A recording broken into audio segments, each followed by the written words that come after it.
Dans une petite ville tranquille, vivait un chaton malicieux nommé Filou. Filou était curieux de tout. Dès que ses maîtres avaient le dos tourné, il partait explorer chaque recoin de la maison, croyant être un grand aventurier. Un matin, alors que tout le monde était occupé, Filou remarqua un câble brillant qui pendait du mur. Il pensa que ce serait amusant de jouer avec.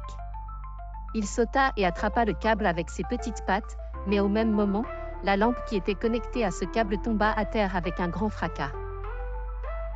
Boum! Filou sursauta et se cacha sous le canapé. « Oh non, je n'aurais pas dû toucher à ça !» pensa-t-il, le cœur battant fort. Heureusement, la lampe n'était pas cassée, mais Filou avait appris qu'il valait mieux ne pas jouer avec ce qui pend du mur. Quelques jours plus tard, Filou sentait une délicieuse odeur venir de la cuisine. Il s'y rendit en trottinant et vit un gâteau tout chaud sur la table. Son ventre gargouilla de gourmandise. Mais pour attraper le gâteau, il devait grimper sur la cuisinière, où des casseroles encore chaudes étaient posées. Sans réfléchir, Filou bondit. Hihiss! Il sentit la chaleur d'une casserole toute chaude juste sous sa patte et recula vite. Aïe! Ça brûle, miaula-t-il, sautant en bas. Heureusement, il ne s'était pas fait trop mal, mais il avait compris que la cuisine pouvait être dangereuse si on ne faisait pas attention. Le soir même, après toutes ces aventures, Filou décida d'explorer une dernière pièce, la salle de bain. Il aperçut une bouteille colorée posée sur le bord de la baignoire.